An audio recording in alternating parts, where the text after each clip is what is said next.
O livro de Jó, ele tem algumas características.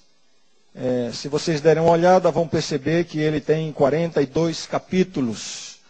Ele faz parte do grupo dos livros, ou do bloco dos livros poéticos da Bíblia. Você sabe que a Bíblia pode ser agrupada literariamente em vários blocos literários. Temos o livro da lei, os livros históricos, os livros poéticos, os livros proféticos, que estão divididos entre profetas maiores e profetas menores. No Novo Testamento temos os evangelhos, as epístolas, o livro do Apocalipse. Enfim, este é um critério literário, como se podem ser agrupados os livros da Bíblia. E o livro de Jó faz parte da categoria dos livros poéticos. E ele abre este bloco da Bíblia. É o primeiro dos livros poéticos. Jó, seguido de Salmos, Provérbios, Eclesiastes e Cantares. Aí estão os livros poéticos da Bíblia. Evidentemente, são poéticos porque foram escritos em forma de poesia. No entanto, existe uma parte do livro de Jó que não é poesia, é prosa, é história. Como eu disse, são 42 capítulos. No entanto, toda a história do personagem envolvido, a história em si, é contada em apenas 2 capítulos. Capítulos 1 e 2. Aí está a história. E esta parte não é poesia, é prosa. A história tem um desfecho nos últimos 8 versos do capítulo 42, que também é prosa, não é poesia. Portanto, o livro de Jó se divide em prosa, que é a história em si, e depois, os 40 capítulos seguintes são os discursos envolvendo os amigos de Jó, Deus, etc. Esta é a parte poética do livro. Nós cremos que o livro de Jó tem como autor Moisés. E embora ele não seja o primeiro livro da coletânea na Bíblia, ele foi o primeiro livro da Bíblia a ser escrito, portanto um livro muito antigo. Este livro tem sido destacado em toda a história. Este livro tem sido tremendamente elogiado, não somente no meio cristão, mas fora do meio cristão, como uma peça literária singular. E este livro divide também as opiniões. Existem pessoas que questionam veementemente essa história contada aqui no livro de Jó. Porque a história de Jó levanta um grande questionamento. Como é que Deus permite que o seu filho Jó, inocente, sofra tanto por causa de um conflito entre ele, Deus e Satanás? O que Jó tinha a ver com isso? Então, algumas pessoas têm, ao longo da história da humanidade, criticado muito o livro de Jó. Mas, sem dúvida, ele brilha das páginas da Bíblia como uma peça literária singular. Alguns personagens importantes na história têm atribuído a Jó um lugar especial como talvez o livro mais belo de toda a coletânea bíblica. E existem personagens ao longo da história que chegam a dizer que Jó seria talvez a mais bela obra literária produzida pela humanidade. Um livro realmente muito especial. E este personagem também se apresenta como uma pessoa em uma história muito especial. E nós vamos conhecê-lo melhor durante essa semana. Vamos concentrar as mensagens durante toda essa semana apenas nos capítulos 1 e 2, onde é contada a história propriamente dita. Como é que é essa história? No prólogo é feita a apresentação da pessoa de Jó, uma descrição da sua pessoa. Em seguida, a descrição se transporta daqui da terra para algum lugar no universo onde estão Deus e os seus filhos.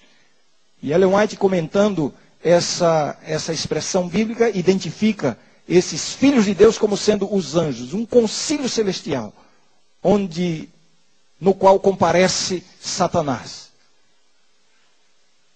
Não creio que tenha sido no céu, porque temos uma indicação inspirada de que desde que Satanás foi expulso do céu, ele não teve mais acesso ao céu. Mas em algum lugar. E cada vez que eu me referir a este encontro entre Deus e seus filhos, eu vou usar por uma questão prática aqui, a expressão concílio celestial. E aí acontece um confronto sinistro. Satanás desafia a Deus. Deus permite que Satanás venha e acometa Jó de coisas terríveis. É feita a primeira investida. Satanás dá a sua primeira investida. No entanto, Jó permanece fiel a Deus. Então, a descrição se volta novamente para esse concílio celestial. Mais um confronto entre Deus e Satanás. Uma vez mais, Deus permite que Satanás venha e aflija a Jó. Dessa vez, na primeira vez, Satanás destruiu os bens de Jó, matou os filhos de Jó. Na segunda vez, Satanás toca no corpo de Jó e ele é acometido de uma enfermidade terrível. Ainda assim, Jó permanece fiel a Deus. Então, o diabo é desmascarado. O nome de Deus é vindicado. E algo interessante. Desde este momento, no capítulo 2, Satanás desaparece da cena. Ele não volta mais. Ele sai derrotado. E tudo aquilo que Jó havia perdido, Deus lhe restaura em dobro. E quando eu digo tudo, digo inclusive os filhos. Ele tinha 10 filhos. E no final da história, Deus restitui quantos filhos a ele? Quantos? Ué, mas a gente não disse que é tudo em dobro? Foram 10 filhos. Mas pense na ressurreição, quando os primeiros 10 ressuscitarem. Ele terá os 20. Assim, Jó se converte num troféu na mão de Deus. O troféu da vitória de Deus. A primeira lição que eu gostaria de compartilhar com vocês é que cada um de nós pode ser um troféu na mão de Deus. Um troféu da vitória de Deus sobre o diabo.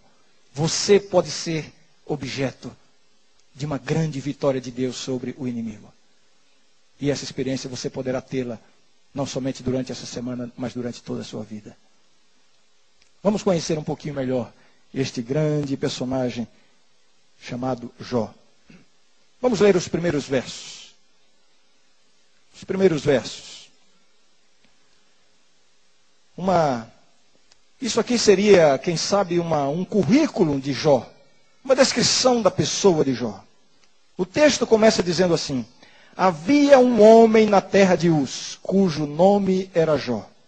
Em seguida, há uma descrição do caráter de Jó. Homem íntegro e reto. Depois, uma descrição da religião de Jó.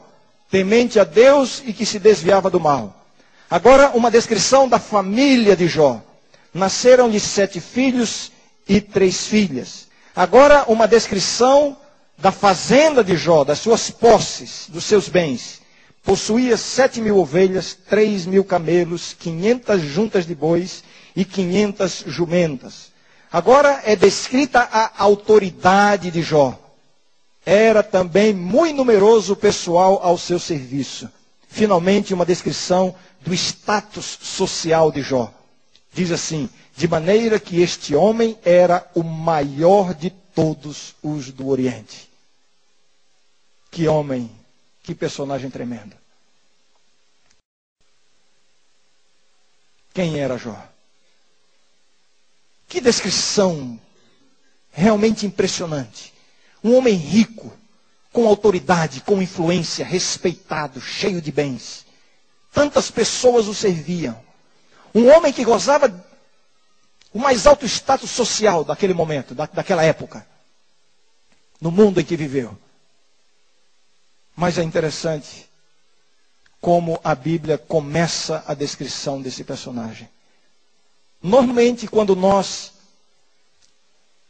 nos referimos a uma pessoa, temos a tendência de destacar o status social da pessoa, destacar o seu poder financeiro, a sua autoridade, a sua função, o seu grau acadêmico.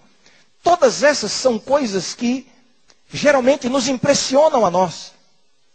E nós temos a tendência de valorizar as pessoas a partir desses elementos. como é diferente com Deus.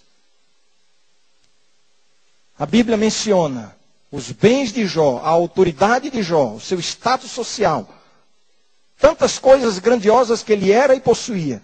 No entanto, a primeira coisa que a Bíblia fala de Jó é a descrição mais simples que poderia haver. Havia um homem na terra de Uz, cujo nome era Jó. Aqui começa. Havia um homem.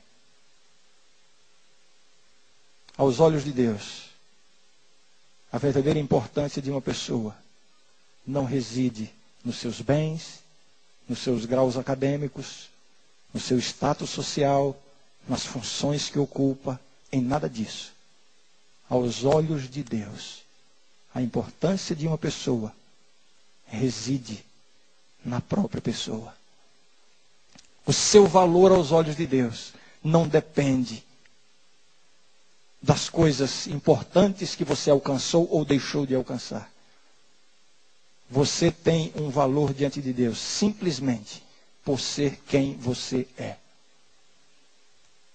Quantas vezes fazemos essa pergunta? Quem sou eu? Quem sou eu? Você é um filho de Deus. Deus ama tanto você, do jeito que você é, a tal ponto que se você fosse o único pecador em toda a humanidade, Jesus viria sofrer tudo o que ele sofreu, entregar a sua vida para salvar apenas você, se você fosse o único. O seu valor diante de Deus está ligado simplesmente à pessoa que você é. Como isso aqui pode ser útil para a gente, não?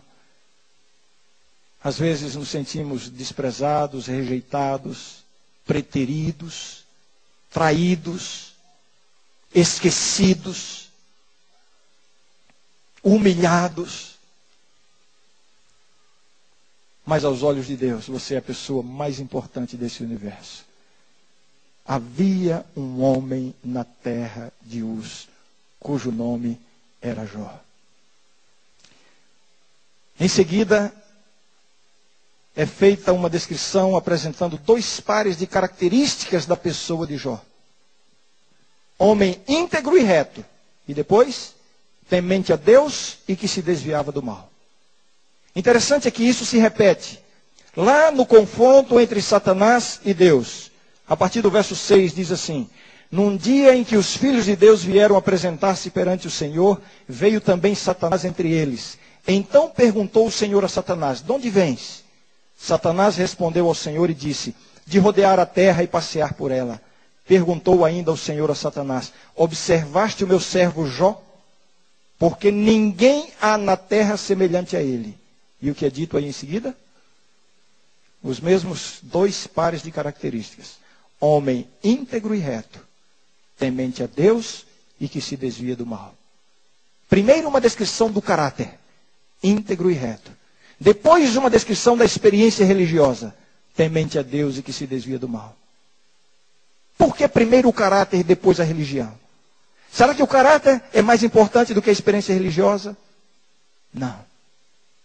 Simplesmente porque a verdadeira religião é aquela que promove o caráter.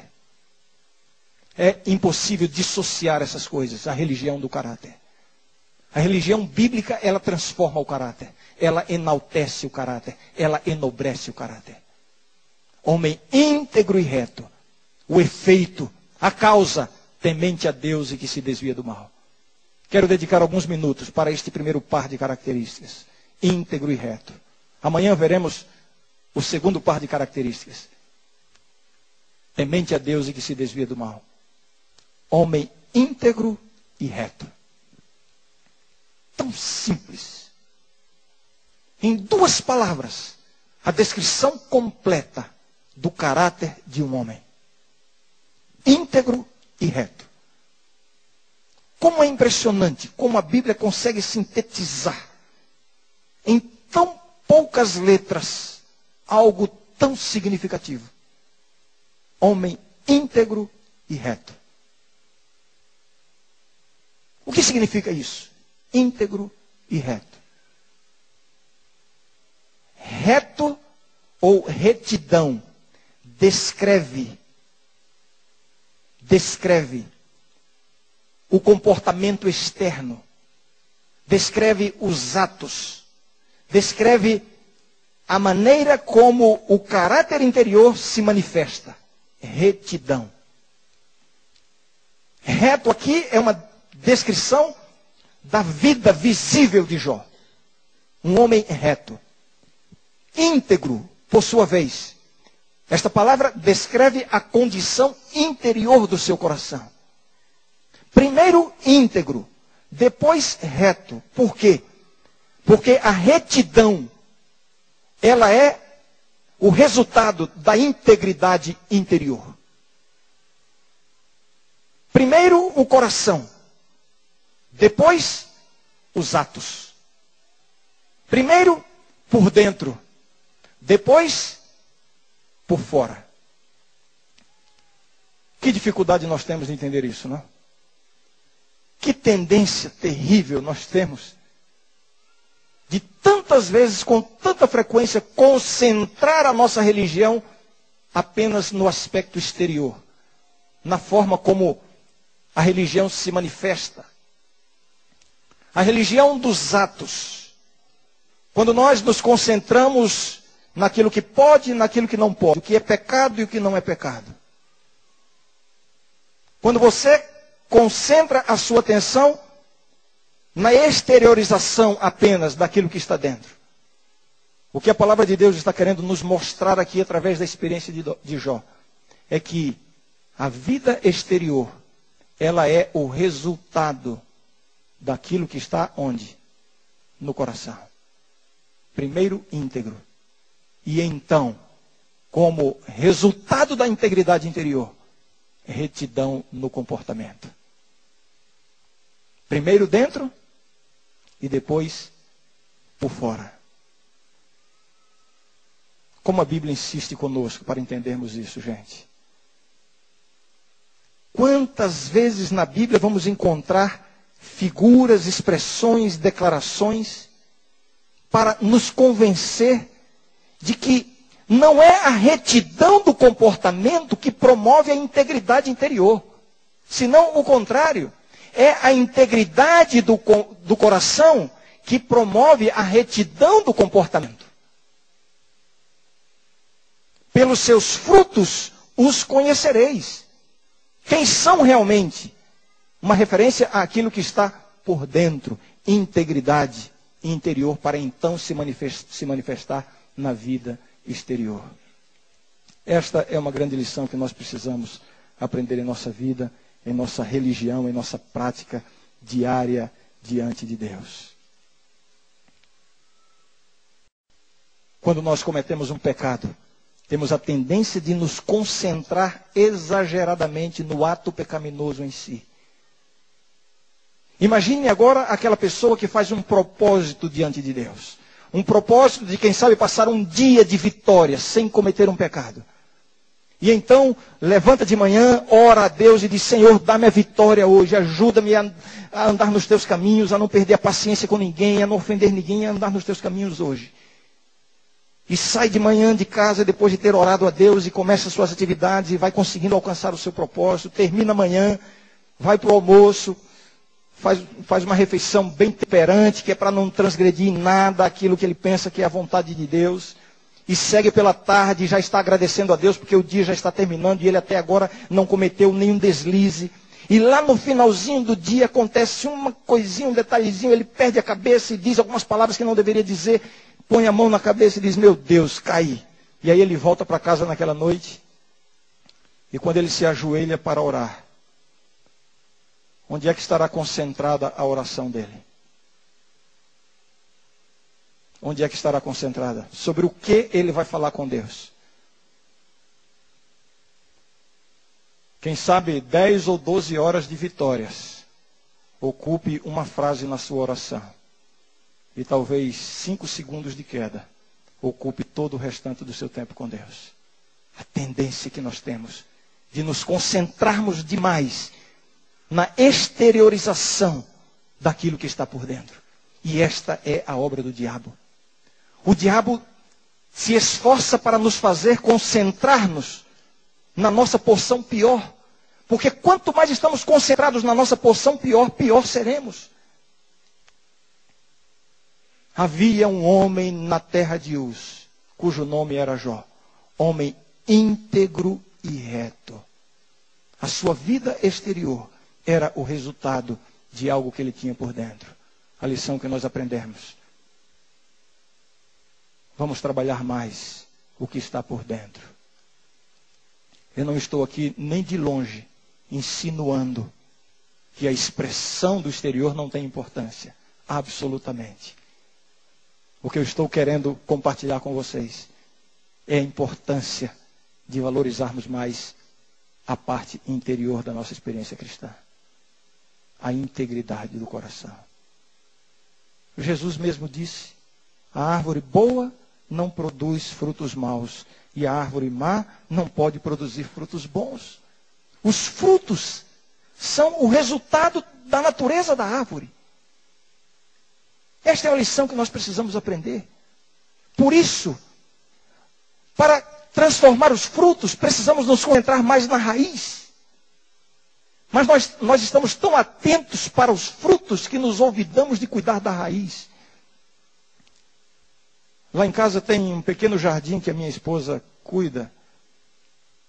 E uma vez nós chegamos de viagem e havia algumas plantas que estavam assim, descuidadas, algumas folhas murchas, e minha esposa me deu uma orientação. Ela disse assim, Ranieri, vai lá e corta as folhas que estão murchas, porque vai ajudar a revigorar as plantas.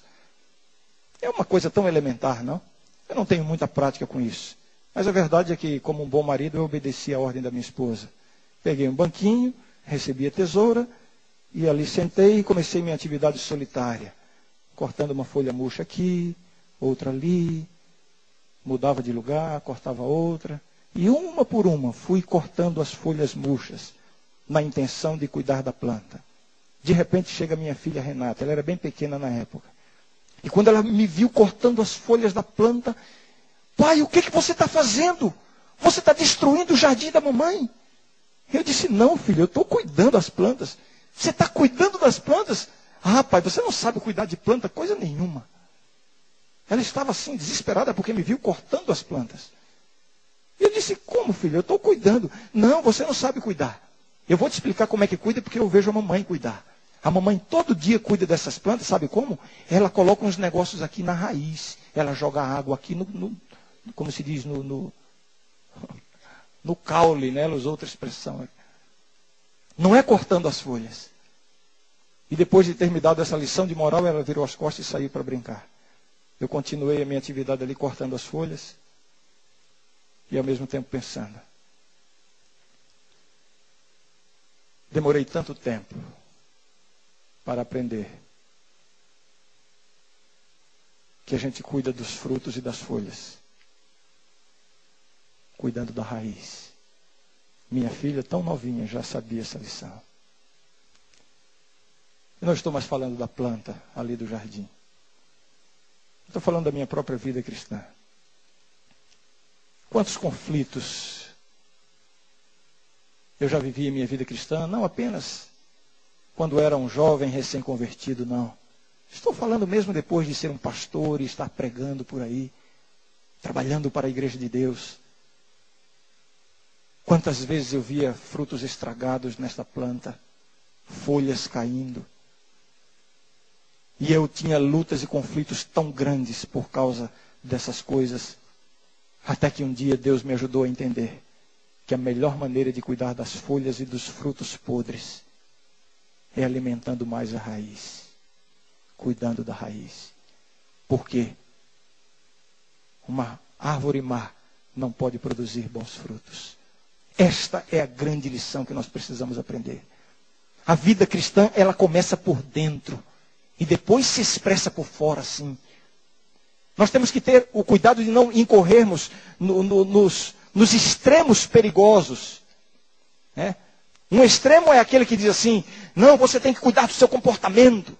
E estão tão concentrados no comportamento, isso pode, isso não pode, isso é pecado, isso não é pecado. Concentram toda a sua força e energia na vida cristã para os frutos e as folhas. Esta religião só promove peso de consciência, culpa e nada mais. E quase sempre um espírito crítico em relação às outras pessoas. Mas há o outro extremo também igualmente perigoso. É aquele que diz assim, não, a vida cristã, o que importa é o que está no coração. Não importa o que você faz ou o que você deixa de fazer. O que importa é que Deus sabe o que vai no coração. Esses são enganos satânicos. Havia um homem na terra de Uz, cujo nome era Jó. Homem íntegro e reto, por dentro e por fora. Comportamento, ações, palavras, tudo isso como uma expressão da integridade que estava por dentro. Jesus, de maneira tão sábia e tão eloquente, nos ensinou isso no Sermão do Monte. Foi dito aos antigos, não matarás. E aquele que matar será réu de julgamento, de juízo. Eu, porém, vos digo, aquele que se irar contra o seu próximo, já está matando em seu coração. O que Jesus está dizendo com isso? Será que Jesus está querendo dizer que é a mesma coisa? Uma pessoa se irar contra outra, ou ir lá e tirar a vida da pessoa? É a mesma coisa? Não é isso que Jesus está dizendo. E é claro que não é a mesma coisa. É claro que matar literalmente é muito mais grave do que se irar contra uma pessoa. Mas não é isso que Jesus teve em mente quando usou essa expressão. O que Jesus estava querendo dizer era o seguinte, olha, vocês estão tão preocupados e tão concentrados no comportamento, nas ações, nas expressões exteriores, que vocês não percebem que o pecado começa lá dentro. Antes de se manifestar num ato, o pecado já existe lá dentro no coração. Todo pecado público, já foi cometido em secreto. Foi dito aos antigos, não adulterarás. Eu, porém, vos digo, não adulterarás, eu, porém, vos digo, aquele que olhar para uma mulher com pensamentos impuros em seu coração, disse Jesus, já está adulterando com ela. Será que Jesus estava dizendo que é a mesma coisa? Desejar pecaminosamente uma pessoa do sexo oposto, ou ir lá e praticar o adultério com essa pessoa é a mesma coisa? Claro que não é a mesma coisa. Mas não é esse o ponto que Jesus está considerando. O que Jesus está querendo dizer é o seguinte, olha, vocês estão tão preocupados com a expressão exterior do pecado, com o ato em si, que vocês não percebem que antes de cometer o ato, vocês já são culpados diante de Deus. Porque o pecado começa lá dentro. É por isso, meus queridos, a primeira lição que eu quero compartilhar com vocês nessa noite e nesta semana é esta. Vamos aprender a cuidar mais da raiz, cuidar mais do coração. E sabe qual é a grande notícia que nós descobrimos na palavra de Deus? É que Deus transforma a nossa vida de dentro para fora. Não é de fora para dentro. Não pense que porque você faz esforços sobre-humanos para não cometer um pecado, para não cair em uma tentação, e eventualmente você até não comete o pecado, não cai em tentação, e você vibra porque alcançou a vitória. Vitória? Que vitória é essa? Nenhuma vitória que vem como resultado de esforços humanos é vitória verdadeira. A verdadeira vitória é aquela quando Deus transforma o interior. Quando Deus mexe primeiro lá dentro. Aí está a verdadeira vitória diante do pecado e das tentações. E a grande notícia que Deus nos dá, sabe qual é? É que todos nós podemos ser vitoriosos diante de Deus. Pelo poder de Deus. Esse poder que transforma. Esse poder que promove a integridade interior. Esse poder que muda as coisas lá dentro. Já faz algum tempo que eu tenho agradecido a Deus por algumas vitórias que Ele tem me dado e que eu não percebi. E só muito tempo depois eu começo a pensar assim, começo a me lembrar de alguns pontos fracos, algumas arestas que havia na minha vida.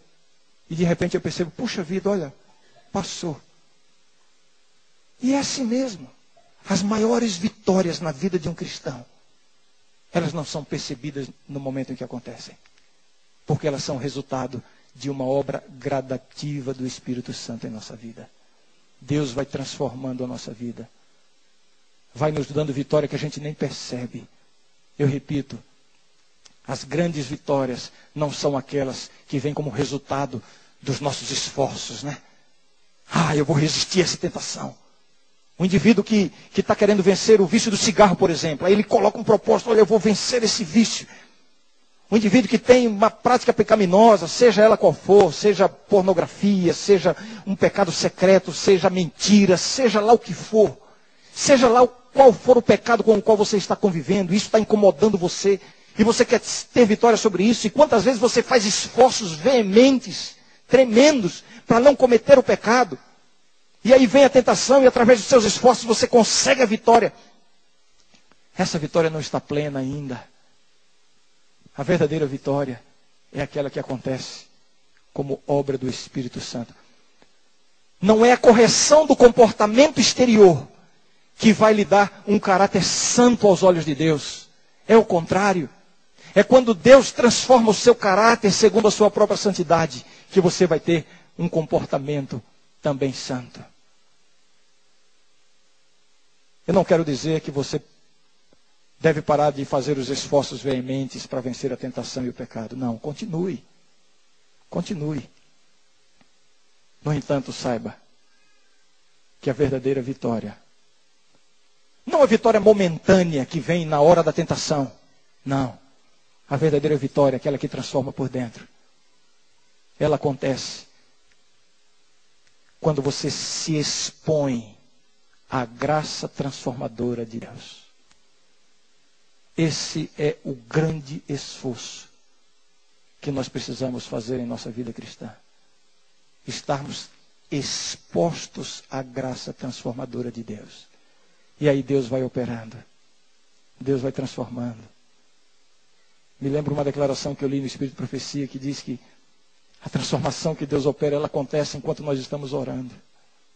Enquanto nós estamos em comunhão, são nos momentos de comunhão com Deus que o Espírito Santo vai transformando.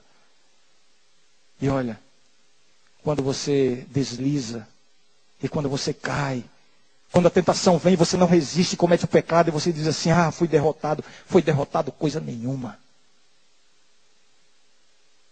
Se nenhuma vitória é definitiva quando você a alcança no momento da tentação, da mesma forma, nenhuma derrota é real quando ela acontece no momento da tentação. Não desista de Deus. Continue a sua luta. Levante-se. Confesse o seu pecado. E continue. Esqueça do que ficou para trás. Vá em frente, é mais um passo. Continue se expondo à graça transformadora de Deus. Através da Bíblia, através da oração, através das oportunidades que temos na igreja, através de tantos recursos que Deus coloca à nossa disposição. Exponha-se à graça transformadora de Deus. E Deus vai lhe dar a verdadeira vitória. A verdadeira vitória consiste em um caráter íntegro, que se manifesta numa vida reta. Havia um homem na terra de Uz, cujo nome era Jó. Homem íntegro e reto. Nós vamos assistir agora a uma cena muito bonita. O batismo do Rodrigo. Muitos de vocês conhecem o Rodrigo. O Rodrigo praticamente nasceu nessa igreja, foi criado nos caminhos dessa igreja. Seu pai é um pastor, pastor Derli. Mas o Rodrigo, como um jovem, como tantos de nós, ele deslizou, ele perdeu a sua comunhão com a igreja,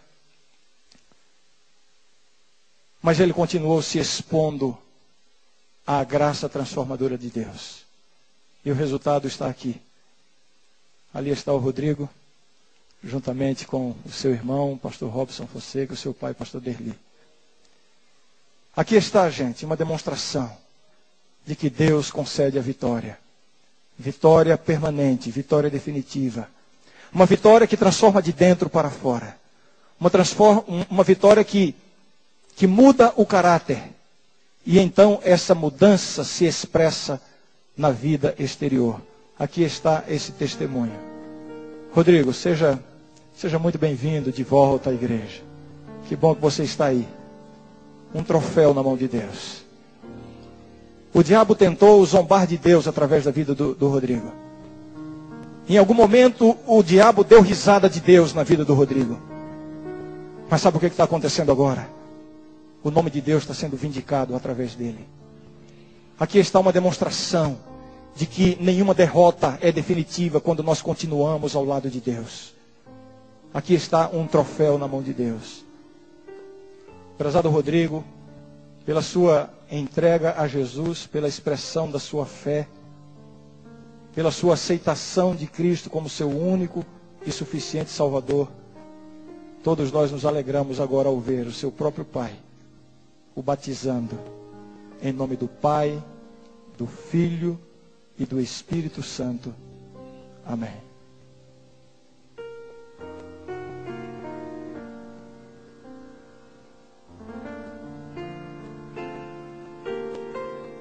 Você diz amém por isso? Amém.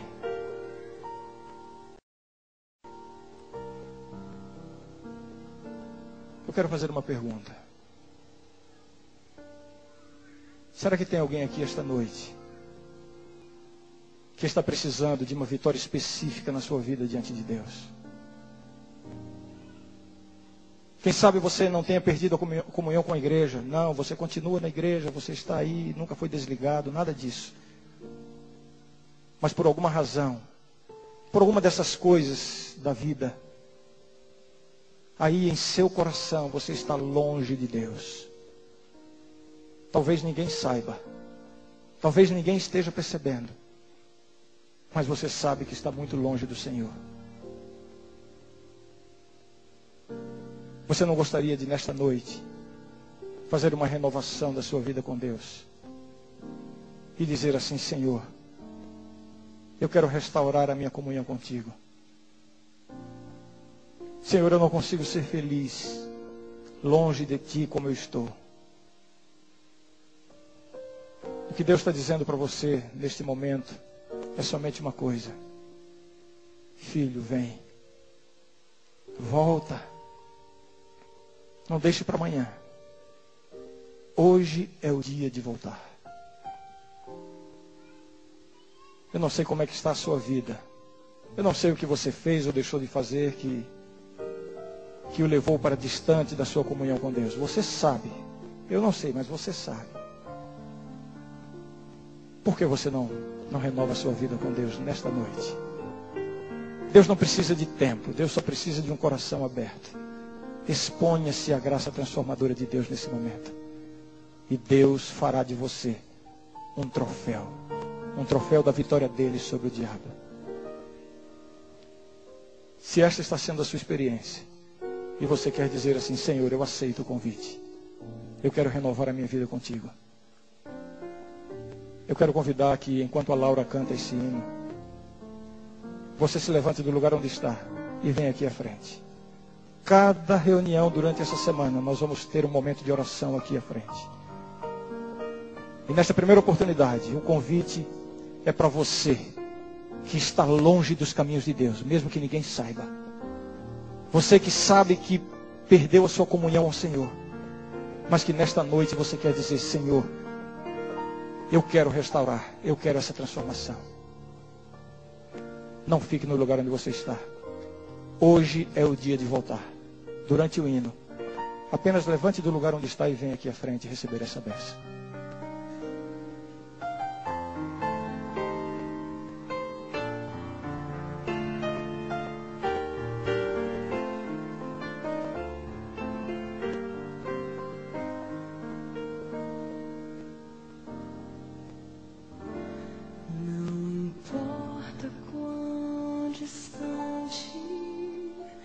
Tens andado de Jesus, Pense um pouco nesse instante no poder da sua cruz. Seu amor não tem limites, não tem lógica ou razão. Seu olhar é um convite para aceitar o seu perdão. Hoje é o dia de voltar. Não olhes para trás. Se teu coração falar, não adies nada mais. Só Jesus te ama assim. Lá na cruz em ti pensou. Tu és tudo para mim. Vem, meu filho, aqui estou.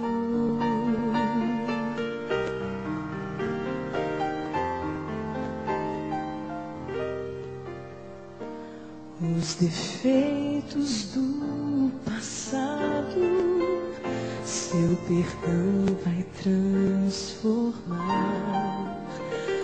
Os espinhos do pecado, seu amor vai arrancar. O vazio que te atormenta, só Jesus vai preencher. Se tua vida Ele aceita, pra que mais se esconder? Hoje é o dia de voltar. Não olhes para trás. Se teu coração falar, não adies nada mais. Só Jesus te ama assim. Lá na cruz em ti pensou. Tu és tudo para mim. Vem, meu filho, aqui estou.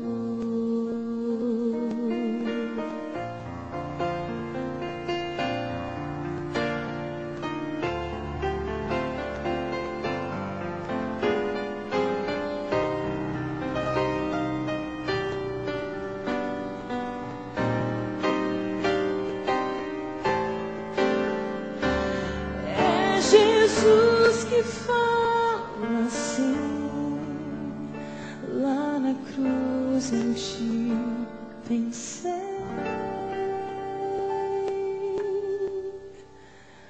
Volta agora para mim. Todo tempo eu te amei.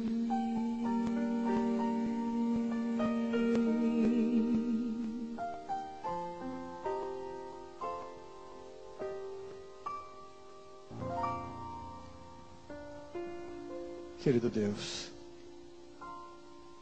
obrigado, Senhor, por teu amor, porque nos amas, não por aquilo que fazemos ou deixamos de fazer, de certo ou de errado. Teu amor não está limitado a essas coisas. Obrigado porque somos aceitos por ti no amado Cristo. Senhor Deus, eu quero te apresentar agora essas pessoas que vieram à frente. Tu sabes quais são as lutas de cada uma delas. Tu conheces os conflitos, as tentações, os pecados.